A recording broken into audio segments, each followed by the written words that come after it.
Sponsored by Advanced German Homeopathy Clinic.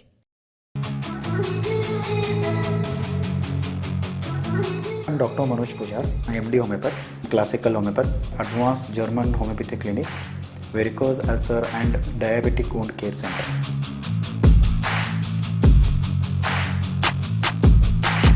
आणि माझं क्लिनिकचा address Kalashri apartment, first floor, Tilakwadi, Khanapur road, Belgaum.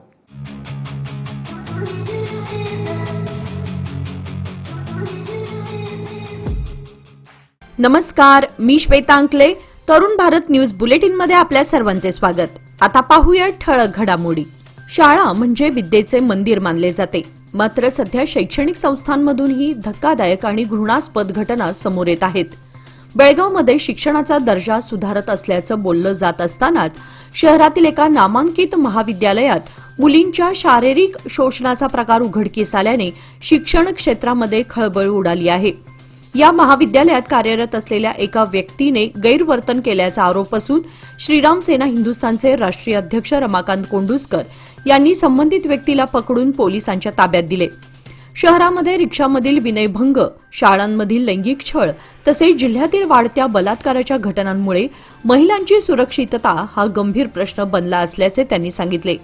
विविध ॲप्स व हेल्पलाईन सुरू होऊनही समाजाची मानसिकता बदलत नसल्याने विकृत प्रवृत्तीच्या लोकांवर कायद्याचा वचक राहिलेला नाही, अशी खंत व्यक्त करण्यात आली. या पार्श्वभूमीवर महिलांच्या व मुलींच्या सुरक्षेसाठी श्रीराम सेना हिंदुस्थान सक्रिय झाली असून एका फोनवर मदतीसाठी तात्काळ धावून येण्याची ग्वाही रमाकांत कोंडुस्कर यांनी दिली. यावेळी शहरातील महिलांवरील अत्याचार रोखावेत तसेच हॉटेल व लॉजमध्ये सुरू असलेल्या बेकायदेशीर कामांवर कारवाई करावी अशी मागणी जिल्हाधिकाऱ्यांकडे करण्यात आली असून मोठ्या संख्येने कार्यकर्ते व महिला उपस्थित होत्या. अथणी येथे काल रविवार दिनांक 14 डिसेंबर रोजी छत्रपती शिवाजी महाराजांच्या मूर्तीचे अनावरण सोहळ्यामध्ये मंत्री संतोष लाड यांच्या भाषणादरम्यान गोंधळ निर्माण झाला. कार्यक्रमात उपस्थितांकडून सुरू असलेल्या जय श्रीराम घोषणांमुळे अस्वस्थ झालेल्या मंत्री लाड यांनी आपले भाषण अर्धवट सोडून व्यासपीठावरून खाली उतरत कार्यक्रमातून माघार घेतली. भाजप नेते बसनगौडा पाटील यत्नाळ यांच्या भाषणानंतर मंत्री लाड यांनी आपलं भाषण सुरू केलं होतं. भाषणादरम्यान त्यांनी छत्रपती शिवाजी महाराजांच्या सेनेमध्ये मुस्लिम सेवकही होते तसेच वाघनखे योजनेची कल्पना एका मुस्लिम सेवकाने दिली होती असं वक्तव्य केलं. या विधानाला शिवप्रतिष्ठानशी संबंधित युवकांनी तीव्र विरोध दर्शवला. कार्यक्रम कोणता आणि वक्तव्य भलतंच यामुळे विरोध वाढत गेल्यानं कार्यक्रमस्थळी गोंधळाचं वातावरण निर्माण झालं आणि मंत्री लाड यांनी भाषण अर्ध्यावरच थांबवलं. त्यानंतर आमदार सौदी यांच्या वाहनातून ते कार्यक्रम स्थळावरून निघून गेले तर काही काळ तेथे तणावपूर्ण वातावरण पाहायला मिळालं.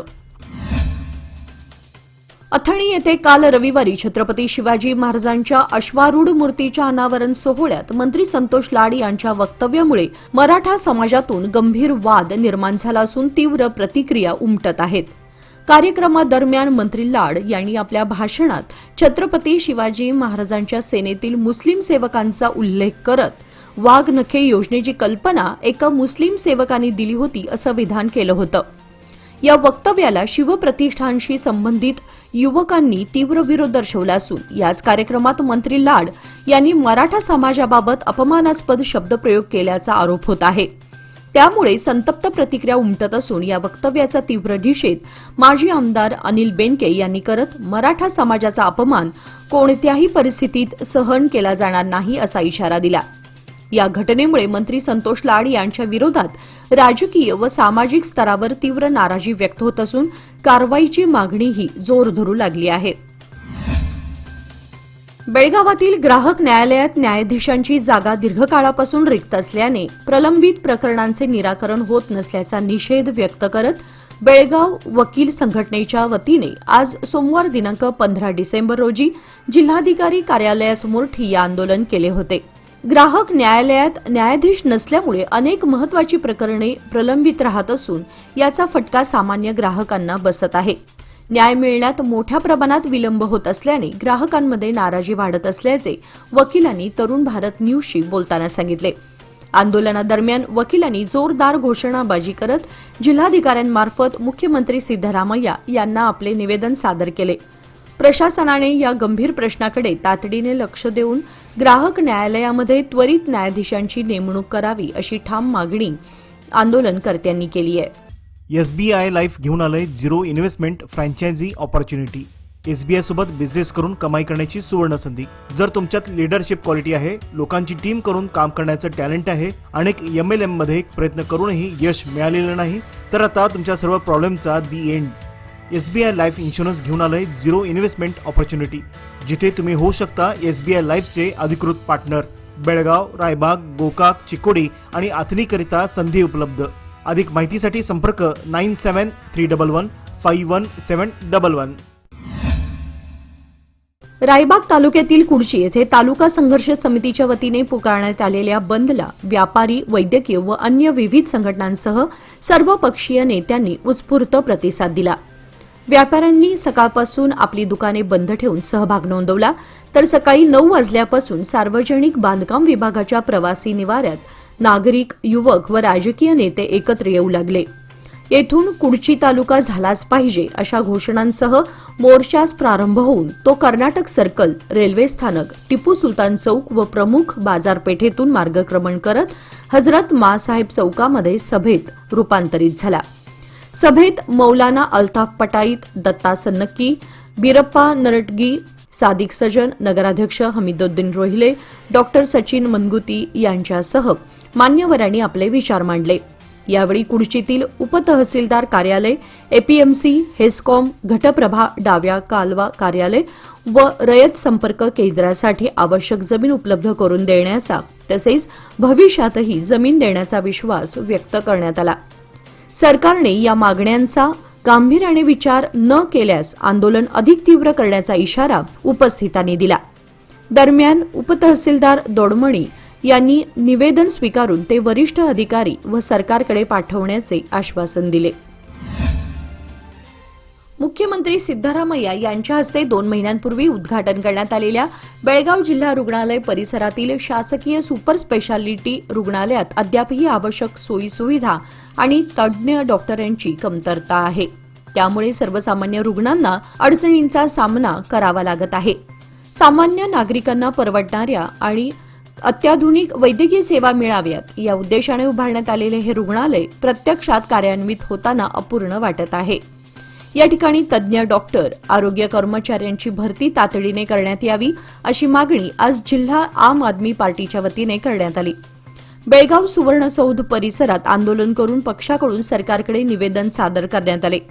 खासगी रुग्णालयातील उपचार खर्च सामान्यांच्या आवाक्याबाहेर गेला असून सुपर स्पेशालिटी रुग्णालय हे सरकारचे महत्त्वाचे पाऊल आहे. मात्र आवश्यक सोयी सुविधा उपलब्ध नसल्याने याचा उद्देश फसतो आहे. सरकारने तात्काळ उपाययोजना करून डॉक्टर, कर्मचारी यांची नियुक्ती करावी आणि आवश्यक सुविधा पुरवाव्यात अशी ठाम मागणी यावेळी करण्यात आली. धारवाड मार्गावरील मुंदवाड क्रॉसजवळ गोवा येथून अळणावरच्या दिशेने जाणारी वॅगनार कार रस्त्याच्या कडेला असलेल्या झाडाला धडकून भीषण अपघात झाला. या अपघातात कार चालक अब्दुल खादर, वय 55, राहणार पणजी, गोवा यांचा जागीच मृत्यू झाला, तर कारमधील इतर 2 प्रवासी गंभीर जखमी झाले आहेत. अपघातग्रस्त कारचा क्रमांक GA05B3031 असा असून चालकाच्या शेजारी बसलेले दादू कौसर, वय 30 आणि मागील सीटवर बसलेल्या हिना कौसर, वय 39, दोघेही राहणार पणजी, गोवा हे गंभीर जखमी झाले. त्यांना तातडीने रामनगर सहकारी रुग्णालयात प्राथमिक उपचार देऊन पुढील उपचारासाठी बेळगाव येथे हलवण्यात आले. या अपघातात वॅगनार कारचा समोरील भाग पूर्णतः चक्काचूर झाला. घटनेची माहिती मिळताच खानापूर पोलिसांनी तात्काळ घटनास्थळी दाखल होऊन पंचनामा केला. या प्रकरणाची नोंद खानापूर पोलीस ठाण्यात करण्यात आली आहे. दरम्यान रामनगर, सितवाडा ते अळणावर क्रॉसपर्यंतचा रस्ता अरुंद व वळणावळणाचा असल्याने या मार्गावर वारंवार अपघात घडत आहेत. या धोकादायक वळणावर यापूर्वीही अनेक अपघात झाले असतानाही अद्याप आवश्यक सूचना फलक लावण्यात आलेले नाहीत. त्यामुळे या मार्गावरून प्रवास करणाऱ्यांना वारंवार जीवघेण्या अपघातांना सामोरे जावे लागत असल्याची तीव्र नाराजी व्यक्त होत आहे.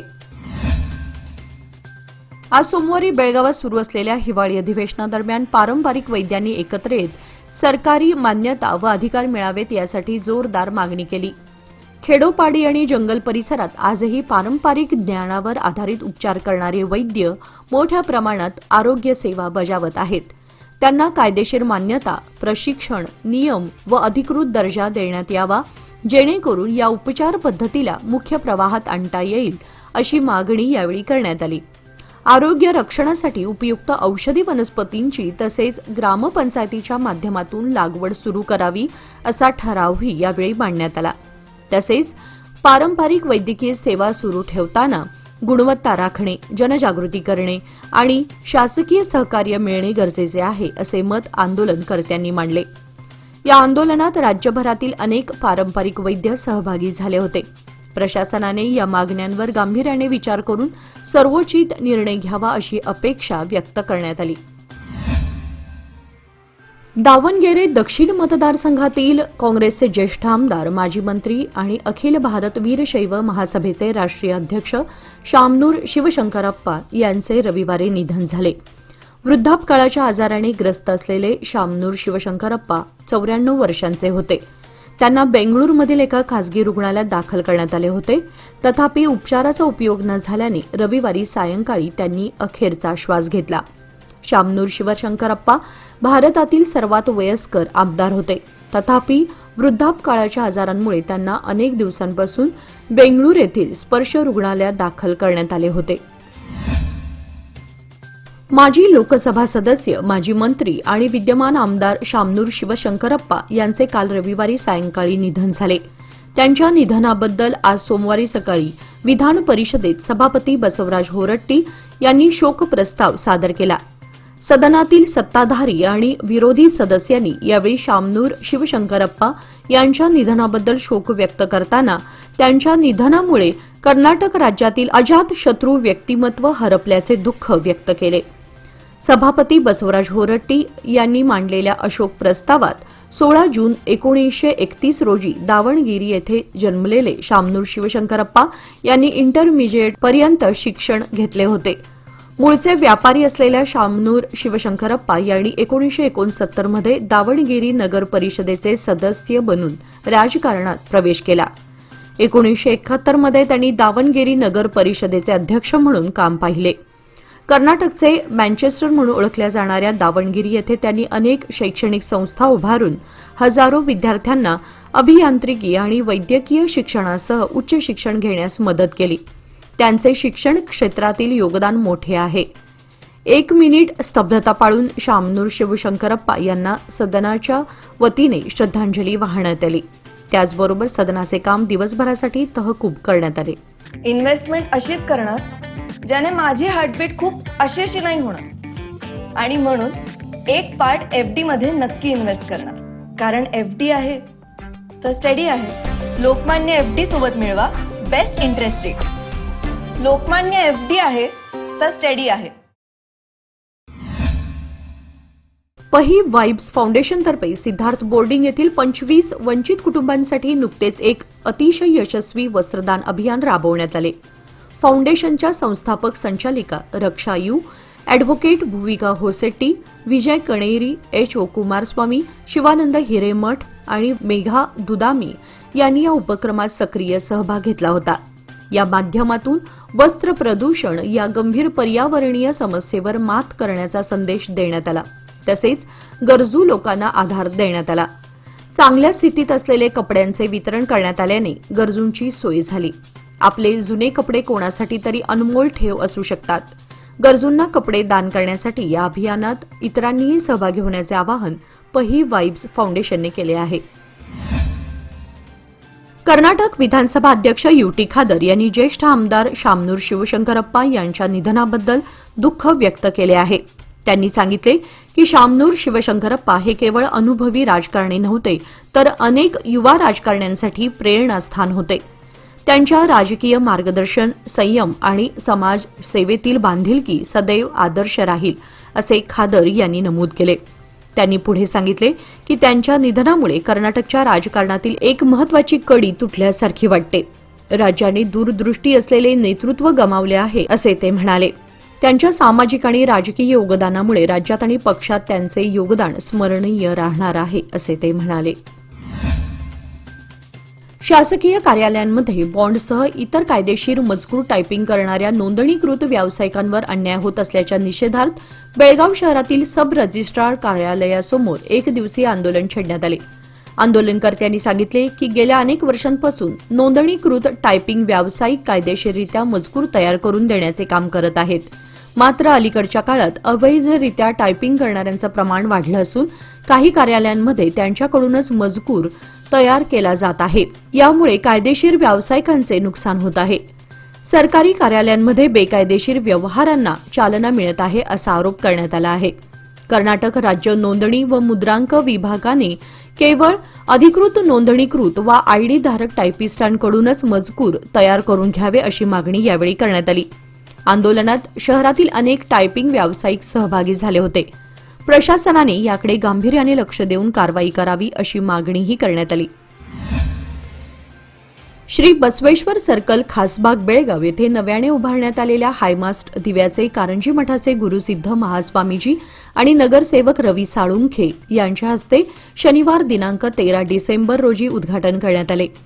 प्रभाग क्रमांक 27 मध्ये येणाऱ्या खासबाग येथील श्री बसवेश्वर सर्कलमध्ये हायमास्ट दिवा उभारण्यात यावा अशी मागणी गेल्या अनेक वर्षांपासून लिंगायत समाज व तेथील व्यापाऱ्यांकडून केली जात होती. दर रविवारी सायंकाळी उशिरापर्यंत खासबागमध्ये आठवडी बाजार भरतो. त्या ठिकाणी वाढलेल्या चोऱ्या व इतर प्रकार लक्षात घेता नगरसेवक रवी साळुंखे यांनी महानगरपालिकेकडे सतत पाठपुरावा करत त्या ठिकाणी नवीन हायमास्ट बसवला. सदर हायमास्टचे शनिवारी कारंजी मठाचे गुरुसिद्ध महास्वामीजी आणि नगरसेवक रवी साळुंखे यांच्या हस्ते उद्घाटन करण्यात आले. यावेळी लिंगायत समाजाचे प्रमुख व स्थानिक रहिवासी उपस्थित होते. अथणी शहरातील शिवाजी चौकामध्ये रविवारी शिवप्रतिष्ठान हिंदुस्थान अथणी व अथणी तालुका मराठा समाज संघटनेच्या वतीने छत्रपती शिवाजी महाराजांच्या अश्वारूढ पुतळ्याचे भव्य लोकार्पण पार पडले. यावेळी केंद्रीय मंत्री ज्योतिरादित्य शिंदे यांच्यासह अनेक मान्यवरांच्या उपस्थितीत हा सोहळा संपन्न झाला. कार्यक्रमात बोलताना बेळगाव जिल्ह्याचे पालकमंत्री सतीश जारकीहोळी यांनी छत्रपती शिवाजी महाराज कोणत्याही एका धर्मापुरते मर्यादित नसून सर्व समाजाचे प्रेरणास्थान असल्याचे सांगितले. संपूर्ण देशासाठी शिवाजी महाराज अमूल्य ठेवा असून त्यांची विचारधारा आजही सर्वांसाठी आदर्श आहे असे त्यांनी नमूद केले. दावणगेरे जिल्ह्यातील होदिगेरी येथे असलेल्या शहाजी महाराजांच्या समाधीस्थळाच्या स्मारकासाठी 5 कोटी रुपयांची तरतूद करण्यात आल्याची माहिती त्यांनी दिली. तसेच बेळगाव येथे 1 कोटी रुपये खर्चून छत्रपती शिवाजी महाराजांचे स्मारक उभारण्याचे नियोजन असल्याचेही त्यांनी जाहीर केले. याचबरोबर आजचे बातमीपत्र इथे संपले. अधिक माहिती आणि ताज्या घडामोडींसाठी पाहत रहा तरुण भारत न्यूज चॅनल. तसेच आमच्या चॅनलला लाईक, शेअर आणि सबस्क्राईब करायला विसरू नका. आणि विश्वासार्ह बातम्यांसाठी दररोज वाचा दैनिक तरुण भारत. धन्यवाद.